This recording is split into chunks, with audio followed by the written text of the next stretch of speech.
কি হবে আমি যদি বলি একটি মেয়ে গুনে গুনে 101টি ছেলের প্রেমে পড়ে। এমনই একটি ড্রামা নিয়ে আজ আপনাদের সামনে হাজির হলাম। আশা করি ড্রামাটি আপনাদের ভালো লাগবে।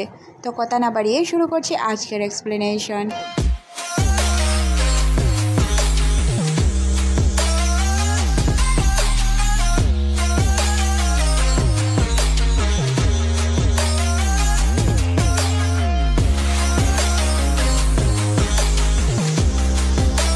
ড্রামার শুরুতেই আমাদের একটি পিচ্চি মেয়ের সাথে পরিচয় করিয়ে দেওয়া হয়, যার নাম ছিল বানি। বানি আমাদেরকে বলে যে আমার ছেলেদের অনেক ভালো লাগে। আমার হাতে যে বইটি দেখতে পাচ্ছেন এটাও আমি পছন্দ করেছি শুধুমাত্র ওই ছেলেটির পিকচারের জন্য, কারণ আমি সুন্দর ছেলে দেখলেই একদম ফিদা হয়ে যাই। বর্তমানে আমাদের বানিকে দেখানো হয় যে কিনা এখন স্কুলে পড়তো, সে মোটামুটি বড় হয়েছে। বানি তার ক্লাস টিচারের দিকে হাঁ করে তাকিয়ে থাকে আর সে আমাদেরকে বলে আমি যাকে দেখি তাকেই আমার ভালো লাগে। এতে কি আমার কোনো দোষ আছে আপনারাই বলুন? এটা আমার অভ্যাস হয়েছে। আজ পর্যন্ত আমার যাকেই ভালো লেগেছে তারই আমি মূর্তি বানানোর চেষ্টা করেছি। এটা আমার প্রতিদিনের কাজ। বানি যখন মূর্তি বানাচ্ছিল তখন তার কাছে 2টি মেয়ে আসে আর তার অনেক প্রশংসা করে। এতে বানি অনেক খুশি হয়ে যায়। তখনই ওই জায়গায় বানির বয়ফ্রেন্ড চলে আসে। বানি তার বয়ফ্রেন্ডের সাথে সবাইকে পরিচয় করিয়ে দিয়ে বলে ও হচ্ছে আমার প্রথম ভালোবাসা বা ফার্স্ট বয়ফ্রেন্ড। ছেলেটির নাম হচ্ছে বং। তার পাশে থাকা 2 বান্ধবী বলে কিরে তুই ছেলেটিকে দেখিসনি? রিলেশনের আগে তো ছেলেটির ফেসটি ভালো করে দেখে নেওয়া উচিত ছিল, তাই না? এই কি ছেলেকে তুই পছন্দ করেছিস? তখন 2টি মেয়ে বলে হয়তো ওনার মন অনেক ভালো তাই বানি ওনাকে পছন্দ করেছে। পরের সিনে আমরা বানিকে তার বাসায় দেখতে পাই। বানি ছেলেটির পিকচার বো এবং নামকেও দেখায়। তখন বো আর নাম বলে তুমি রিলেশনের আগে কি ছেলেটির ফেস দেখোনি? তখন সে বলে যে আমি তো দেখেছি। আসল কাহিনী হচ্ছে ও আমাকে এতটাই স্পেশাল ফিল করাতে থাকে যার কারণে আমি তাকে পছন্দ করে ফেলি। এটি কি আমার কোনো ভুল তোমরা বলো? ও আমাকে এতটা স্পেশাল ফিল করাতে গেল কেন? তখন তার বান্ধবীরা অবাক হয়ে যায় তাকে দেখে। পরদিন সকালে আমরা বানিকে দেখতে পাই। বানি তার কলেজে আসে। কলেজে আসার পর সে বলে আজকের আবহাওয়াটা অনেক সুন্দর, তার চেয়েও বেশি সুন্দর বং। তখনই এখানে বন চলে আসে। বং তাকে হাই জানালে বংয়ের সাথে তার কথা হয়। তারা 2জন হাঁটতে শুরু করে। বং তাকে ট্রিপের কথা বললে বানি বলে আচ্ছা ট্রিপে যাওয়া যায়, এটা তো খারাপ কিছু না। তাহলে আমরা কবে যাচ্ছি ট্রিপে? স্যাটারডে না সানডে? তখন বন বলে যে আমরা স্যাটারডেতে যাব আর সানডেতে ফিরে আসব। বানি বলে ওভারনাইট ট্রিপ, এটা কি ফ্যামিলি থেকে দিবে? তখন বন বলে যে তুমি ম্যানেজ করে নিবে। তখন সে বলে যে আচ্ছা আমি তোমার জন্য কিছু নিয়ে এসেছি। সে বনের জন্য একটি নেকলেস নিয়ে আসে। বন এটা দেখে অনেক খুশি হয়ে যায়। তখন সে বনকে বলে যে আচ্ছা আমি এটা তোমাকে পরিয়ে দেই। বং বানিকে যখনই নেকলেস পরাতে যাবে তখনই তার সাথে একটি ছেলে ধাক্কা খায় আর ছেলেটি ধাক্কা খাওয়ার কারণে তার নেকলেস হাত থেকে পড়ে যায়। তখন বন বলে চিন্তার কোনো কারণ নেই, আমি এটা উঠিয়ে দিচ্ছি। বন তো ছেলেটির সাথে ঝগড়া করতে চায়, তবে বানি তাকে আটকায় আর বলে ঝগড়ার কোনো প্রয়োজন নেই, আমি নেকলেসটি নিজে থেকেই পরে নিচ্ছি। তারপর বনি তার বান্ধবী বো এবং নামের কাছে আসে। তাদের সাথে বসে ক্যাফে এরিয়াতে গল্প করছিল। তখন বোকে দেখে একটি মোটা ছেলে বলতে থাকে যে তুমি দেখতে অনেক সুন্দর, তোমাকে আমার অনেক ভালো লাগে। তখন বো ছেলেটিকে বলে হ্যাঁ বুঝতে পেরেছি তোমার ভালো লাগে, তবে আমার তোমাকে ভালো লাগে না। কথা বলে সে বানির কাছে চলে আসে। বানি তখন তার নেকলেস দেখালে বো বলে তোর রুচি এতটা খারাপ, আমি এটা কখনো কল্পনাও করতে পারিনি। তখনই এখানে একটি ছেলে চলে আসে বানিকে বই দেওয়ার জন্য। তখন সে বানিকে বইটি দিয়ে বলে যে তোমার নাম কি বানি? তখন সে বলে হ্যাঁ। আসলে ছেলেটি তাকে পাত্তা না দেওয়ায় বানির অনেক খারাপ লাগে। তখন সে তার বান্ধবীদের বলে কিছুক্ষণ আগে যে ছেলেটি আমাকে বই দিয়ে গেল ওই ছেলেটি তো অনেক সুন্দর, তার ব্যবহার দেখেছিস অনেক খারাপ, আমি ওর ব্যবহার দেখে ওকে পছন্দ করি। সে আসলে ব্যাঙের কথা বলছিল। অন্যদিকে আমাদের চাজি নামের একটি ছেলের সাথে পরিচয় করিয়ে দেওয়া হয়। সে কলেজে আসার পরই জিজ্ঞাসা করে যে আমাদের অফিস কোন দিকে। তখন 2টি মেয়ে তাকে অফিসের দিকে নিয়ে যায় আর সে তার অ্যাপ্লিকেশন দিয়ে বললে যে আমি এই কলেজে আবারও ব্যাক করতে চাই। সে কেন ব্যাক করতে চায় এটা আমরা জানি না, বা এই বিষয়ে আমাদের এখন কিছু বলা হয় না, হয়তো পরবর্তীতে এই বিষয়ে আমরা জানতে পারবো। অন্যদিকে আমাদের ডং এবং চু নামের 2জন ছেলের সাথে পরিচয় করিয়ে দেওয়া হয়। তারা 2জন মেয়েদের পেছনে মেয়েদের বদনাম করছিল। তখনই এখানে অন্য একটি ছেলে চলে আসে যার নাম হচ্ছে জি। জি তাদেরকে এসে ডাক দেয় আর বলে তোরা এখানে কী করছিস? যদি মেয়েদের সামনে কথা বলার যোগ্যতা না রাখিস তাহলে পিছনে খারাপ কথা কেন বলবি? খারাপ কথা বলার তোদের অধিকার কে দিয়েছে? এইভাবে সে তাদের সাথে ঝগড়া করতে থাকে। এখানে আমরা বুঝতে পারি তারা আসলে বন্ধু ছিল। তখনই আমাদের জি নামের যে ছেলেটির সাথে পরিচয় করিয়ে দেওয়া হয়েছিল, ওই ছেলেটি তাদের সাথে ধাক্কা খায়। এই সিনটি এখানেই কাট করে দেওয়া হয়। অন্যদিকে আমরা আমাদের নায়িকাকে দেখতে পাই, যে কিনা বারবার বংকে কল করছিল। বানি বংকে যতবারই কল করে সে কল রিসিভ করে না। বানি মনে মনে ভাবে সে হয়তো বিজি। তবে বং একটি রেডিও রুমে ছিল। তখনই বানি শুনতে পায় বং তার বন্ধুকে বলে, আমি বানিকে ফাঁসিয়ে নিয়েছি। বানির সাথে তো আমি টাইম পাস করছি, ওর অনেক সুন্দরের অহংকার তাই না, তাই ওকে আমি ফাঁসিয়েছি। ও আমার প্রেমে ফাঁসবে এটা আমি কল্পনাও করতে পারিনি, তারপরেও হয়ে গিয়েছে কাজ।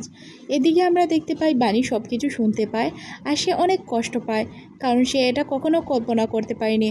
সে মনে করেছিল যে বান তাকে অনেক পছন্দ করে, তাই সে তার প্রেমে পড়েছে।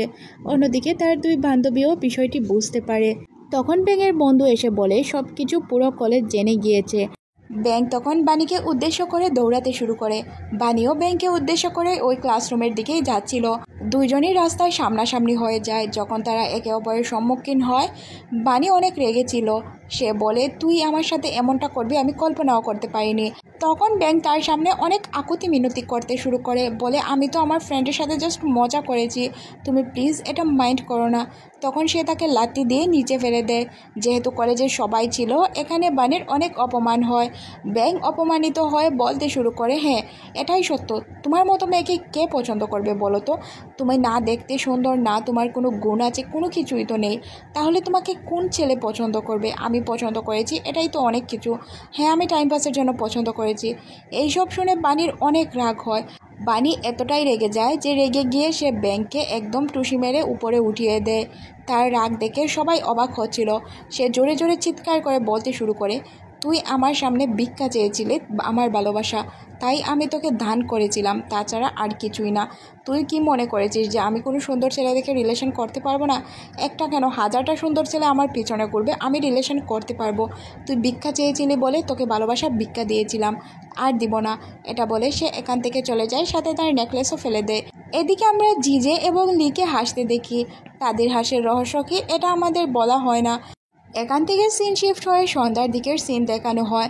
বানি যখন তার বাসায় ফিরছিল, বানির অনেক মন খারাপ। অন্যদিকে হোয়াটসঅ্যাপ গ্রুপে শুধু বানিকে নিয়েই কথা হচ্ছিল। সবাই বানিকে নিয়ে কথা বলে, কিভাবে বানি ব্যাংকে মারলো এই বিষয় নিয়ে তার বন্ধু বান্ধব সবাই কথা বলছিল। যখন বানি তার বাসায় ফিরছিল তখন তার দুই বান্ধবী তার কাছে চলে আসে। বান এবং নাম তাকে বলে যে তুমি এই বিষয় নিয়ে কষ্ট পেও না। তখনই বানি কান্না করে দেয়। তারপর তারা বানিকে নিয়ে তাদের বাসায় চলে আসে।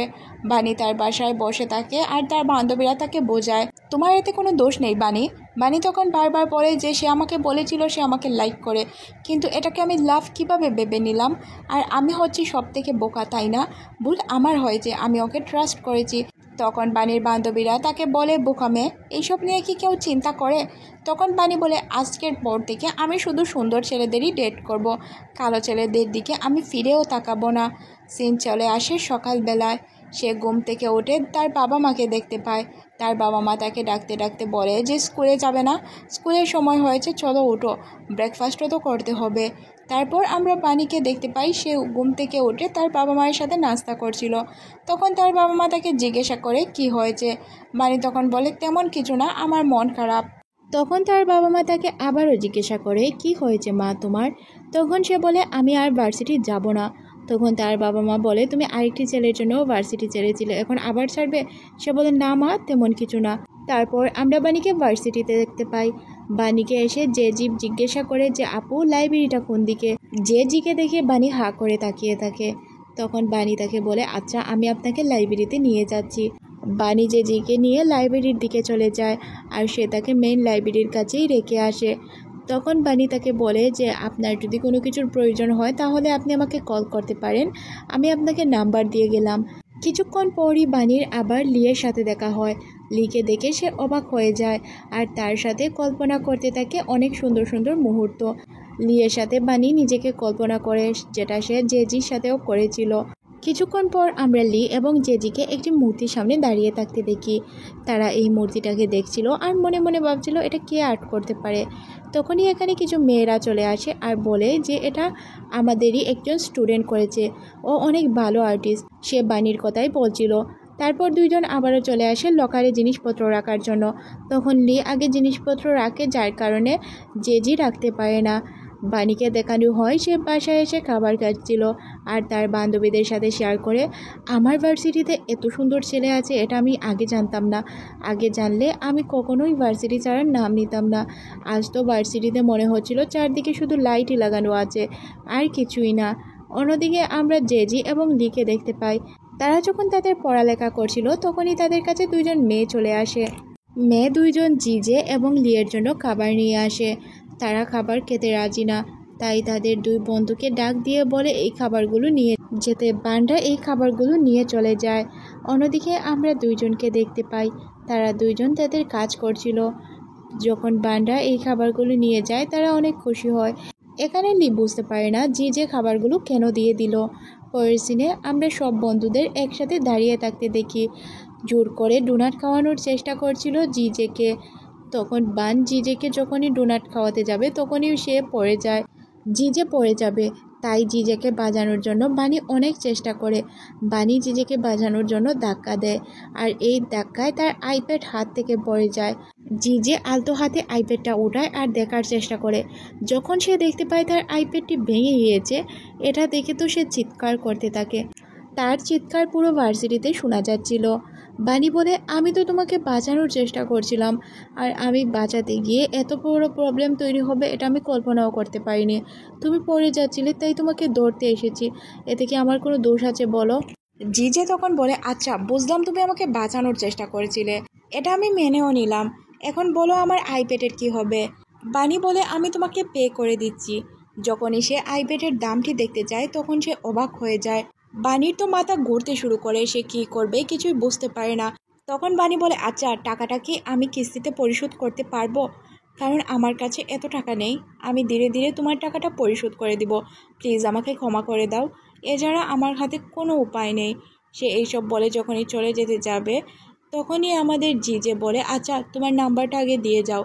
তারপর আমরা বানিকে দেখতে পাই, সে বসে বসে ড্রিঙ্ক করছিল আর তার বান্ধবীর সাথে সব কিছু শেয়ার করছিল। তার বান্ধবী বলে, তোমার দ্বারা এত বড় ঘটনা কিভাবে হলো? তখনই এখানে জিজে চলে আসে আর তার পরিচয় দিতে শুরু করে।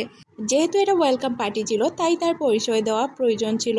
সে আমাদেরকে বলে, আমি 2021-এর ব্যাচ, আমি পড়া ছেড়ে দিয়েছিলাম তাই আবার নতুন করে ভর্তি হলাম। সবাই জিজেকে কংগ্রাচুলেশন জানায়, সাথে বানিও তাকে কংগ্রাচুলেশন জানায়। বানিরা সব বন্ধুবান্ধব মিলে ড্রিঙ্ক করছিল। তখন চেজি তাকে চেরাতে শুরু করে। তখন সে চেজিকে বলে, প্লিজ আমার সাথে এইভাবে খারাপ ব্যবহার করো না, আমার এইসব একদমই ভালো লাগে না। তখন চেজি বলে, আচ্ছা। তখন সে তার নাম জিজ্ঞাসা করলে বানি তার নাম বলে। বানির নাম শুনলে চেজি বুঝতে পারে যে সে আগে যে মূর্তিটি দেখেছিল এটা বানি বানিয়েছে। বানি তখন তার কাছে মাফ চায় আর বলে টাকাটা ঠিক সময় পরিশোধ করে দিবে।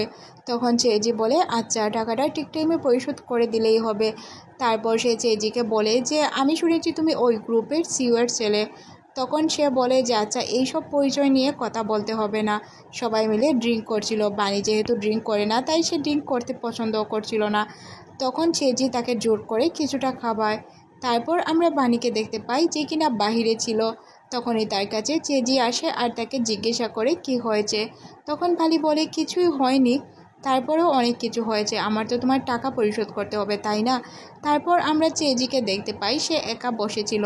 তার ওই দুই বন্ধু আসে তার রাগ ভাঙানোর জন্য। চেজি বলে, আমি রাগ করিনি, তবে আমি এখান থেকে যাব না। সে তার বন্ধুদের সাথে কথা বলবে না বলে এখান থেকে উঠে যাওয়ার চেষ্টা করে। তারপর তার নজর পড়ে বানির দিকে। বানিকে দেখে সে তাকিয়েই থাকে, আর কিছু বলার সাহস পায় না। বানি যখন বাহিরে চলে আসে তখন লিও তার পিছে পিছে বাহিরে চলে আসে। বানি লিকে বলে, আমি কতবার বলেছি তোমার ফোনের টাকা আমি তোমাকে পে করে দিব, তুমি এইভাবে কেন আমার পিছু করছো? আমাকে শান্তিতে বাঁচতে দাও, প্লিজ আমাকে শান্তিতে বাঁচতে দাও, আমি ইচ্ছে করে কোনো কিছুই করিনি। সে তার গালে ধরে বলতে শুরু করে, তোমার ফোন কি তোমার এতটাই প্রয়োজন? তখন লি বানির উপর বমি করে দেয়।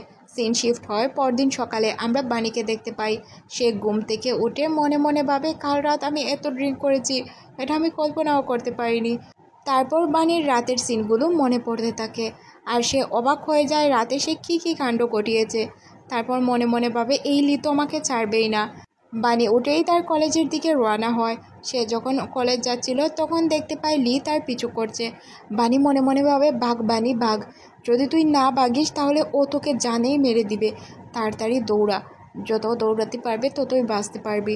তারপর বানি দৌড়াতে দৌড়াতে সবার মাঝে ভিড়ে যায়।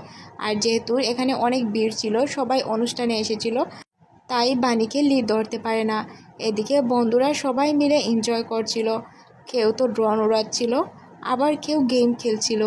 এইভাবেই আমরা দেখতে পাই যে বানিকে দেখে ফেলে লি বানিকে দেখে তার কাছে চলে আসে আর তখনই যে আর বানি নিচে পড়ে যায়। বানি অনেক ভয় পেয়েছিল, সে কি করবে কিছুই বুঝতে পারে না। যেহেতু সে এই বিষয়টা নিয়ে দুশ্চিন্তায় ছিল তাই সে চুপচাপই থাকে। এর মধ্যে দিয়ে এই ড্রামার এই পার্টটি শেষ করে দেওয়া হয়। ড্রামাটি আপনাদের কেমন লেগেছে অবশ্যই কমেন্ট সেকশনে জানাবেন। আর যদি আপনাদের ড্রামাটি ভালো লাগে তাহলেই এই ড্রামাটি আমি এক্সপ্লেইন করব, আর না হয় এখানেই স্টপ করে দিব।